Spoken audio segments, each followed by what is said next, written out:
Are you happy? You look like you have no eyes. No, let's see if we can fix that. Just one of yours. There we go. That would be a random starting bit clip, can't talk, of cute little ninja with the Christmas lights. But I said I wasn't going to vlog today, but I actually want to come on here real quick and talk about something I was thinking about since last night. And I feel like I have just a smidge of extra appreciation for Christmas this year. And it's kind of how I felt in 2020 after the whole pandemic situation, which was almost 5 years ago, which is insane. But for this year, it wasn't because of a pandemic, it was because of the hurricane season that Florida had. We had a historic hurricane season, some of the worst hurricanes to hit Tampa Bay area in 100 years. And not so much for Helene. Helene was bad for a lot of people. But for us, even though I was scared, Helene was kind of like one scary night, but I was home. I was watching Scooby Doo movies. We had power. Power flickered, but it never went out. I just closed my blinds and watched Scooby Doo movies all night. But Milton, which was not not long at all after Helene, because Milton hit on October 9th and Helene hit on September 27th. So it was very close together. I think it was Milton that made me just think about how lucky and grateful I am to be celebrating Christmas.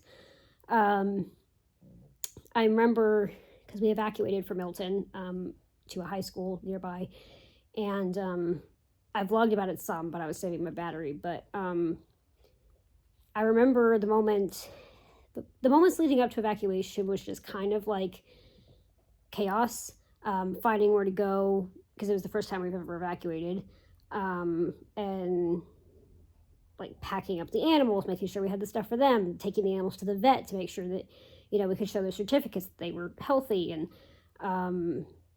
all of this whirlwind stuff that we had to do in like one day, and because the evacuation went in pretty late. And so that whole time wasn't really like thinking about anything. It was just go survival mode, like running on pure adrenaline. Actually, during the whole Milton experience, my blood sugar didn't even drop that much because my body was just running on pure adrenaline. And I'm very thankful because I had to line up for an hour just to get food.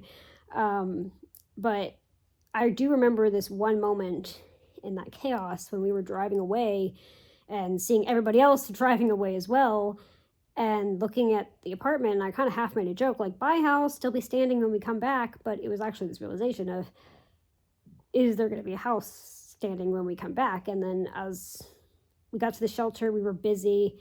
But the night before we came back, with all those warnings going off, hurricane warnings, flash flood emergencies, and tornado warnings, and all the things, and the lights going out even at the shelter before the emergency generator came back, and like driving back in pure blackness, I just remember thinking, like, do I have a house still? Like, the first time I haven't lived in Florida very long. I've been through Ian, I've been through the other I name storm that I always forget its name. And there was Debbie this year. There was, Elsa and Helene. That was the first time I ever had this feeling of, do I have a house still? Do I have a fish still? Because we couldn't take Coral with us. And I remember the relief I felt. First, the jaw dropping, like, oh my gosh, there's basically trees covering the entire, not trees, but like tree limbs covering the entire parking lot, to the point where we couldn't even get parked close to the house because there were so many tree limbs everywhere, and walking around with flashlights, unpacking the car through all these tree limbs, and walking into no power, and just like this feeling of like, after like not sleeping for 2 days too, because we barely slept at that shelter, but everything was still there. Ninja? No, ma'am. No. Ninja. 1 second. I ate like half a bag of chips earlier because my sugar was being stupid, and Ninja found that and decided she was going to try to eat it, and it's sour cream and onion, and she doesn't need to be eating that. So anyway, stay, good dog. Where was I saying? So anyway, we walked in, like, there was no power, but everything was okay. Coral was okay. She was a little sluggish. It took her like a day to recover because she hadn't eaten in 3 days, and her water temperature was cold, or 2 days, because I fed her before we left. So she hadn't eaten in 2 days. Her water temperature was cold. She was a little sluggish, but by the next day, once we got power back and her heater back and food, she was fine. And we were only out of power for, by the time we got back, we were only out of power for about 6 hours, 6-ish hours. But I just remember after the fact, after we exited survival mode and all these pictures started flooding in of other parts of Florida and what we had just been through, I was like, just absolute, like, I don't know, it was like this feeling of like shock, like what just happened type thing. I mean, even at the shelter, as the hurricane was hitting, they actually had policemen guarding the door to make sure nobody went outside because it was so bad out there. And so it was this feeling of like, what did we just live through? And we were one of the lucky ones. Like, you know, there was people like had it way worse, and it's heartbreaking to see those kind of things. You know, and I was like, this was an insane way, and there was so much other stuff going on at the time. My friend was in the hospital. My sister was about to have my third nephew, who I got to see a couple days ago. He's adorable, but so my sister was like ready to pop out the baby. My friend was in the hospital. Like, there was so much going on while Milton was hitting that it wasn't just the hurricane. It was everything else. Ninja. So I started thinking about it around Thanksgiving, because Thanksgiving you kind of reflect, and I was like, this Christmas just feels extra special. It feels like, part of me is like, slow down, you know, it's going way too fast. So I'm trying to soak up as much of Christmas as I can.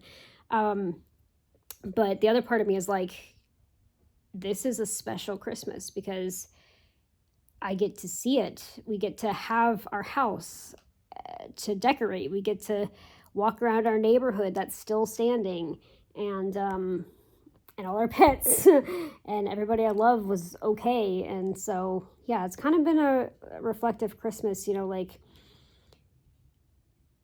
just grateful, just feeling grateful, especially because last Christmas was really hard too. Last Christmas was the first Christmas since my grandpa passed away in February of 2023. And so last Christmas, there was a lot of tears. I didn't feel very, you know, holly jolly.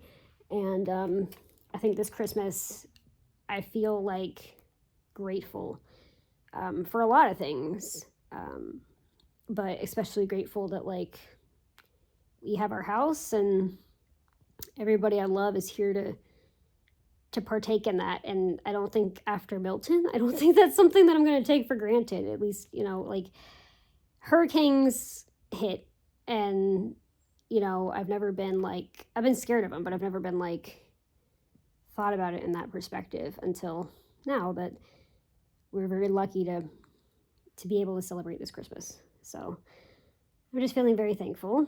Ninja's feeling very perturbed that I won't give her my sour cream and onion chips.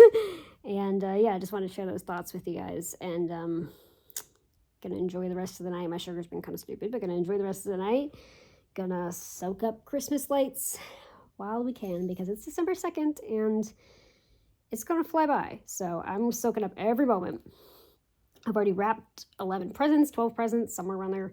And yeah, just going to soak up every single moment of this Christmas, and going to try not to let it fly by like November did. So thank you guys for listening to my random mumblings. And yeah, just a bit of Thanksgiving, Christmas, and New Year's reflection.